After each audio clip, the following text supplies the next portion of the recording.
reflector shield just came on.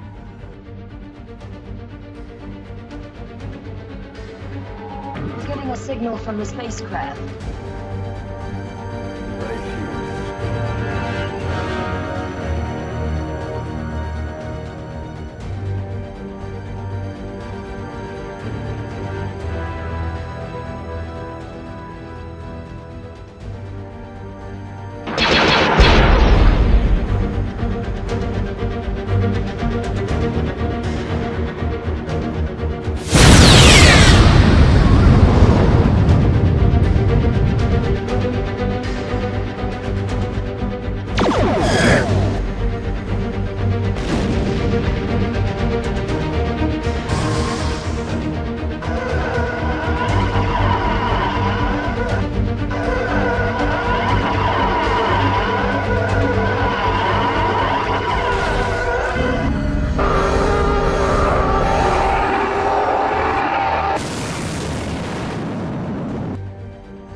Now, before you grab your gaffy sticks and drive me into the Tatooine wastelands to be eaten by the Sarlacc, let me explain how I came to this conclusion.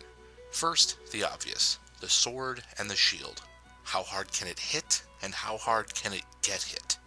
The Star Destroyer has kind of an odd design if you think about it for a spacecraft. It has a total of 5 sides, but most of the blasters are on the top 2 sides. So if the Enterprise is high and above it, it can actually fire 80% of its weapons.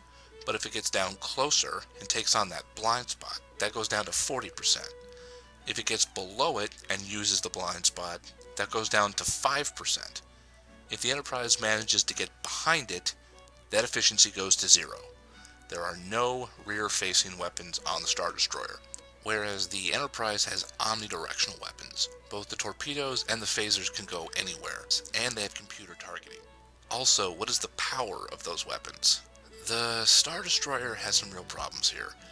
Even when it does actually manage to hit something, which is rare, the damage isn't that bad. For reference to this, watch Episode 5, The Empire Strikes Back.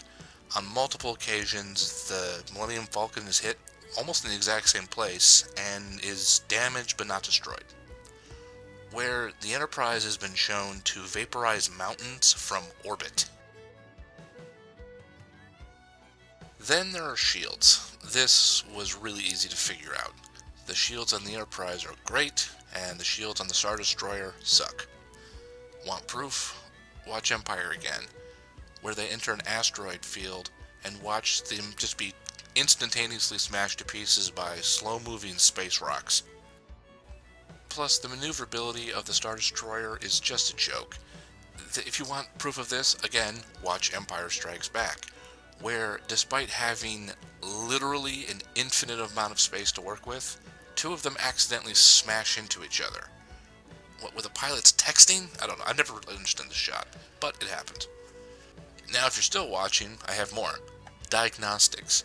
The Enterprise is functionally a science vessel.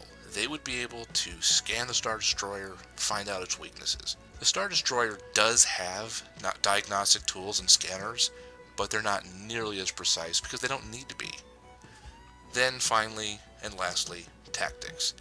In one respect, the Star Destroyer does actually have an advantage here. The Enterprise would approach with caution, but the Star Destroyer would attack first. After that, the advantage goes back to the Enterprise because nobody can do tactics better than Captain Kirk. Come on, just ask the Gorn, seriously. In the end, I was actually able to think of 4 different ways that the Enterprise could actually take this fight, but I couldn't think of any way that the Star Destroyer could come out on top. So that's really it. I await all your abusive messages, and I'll see you in hell.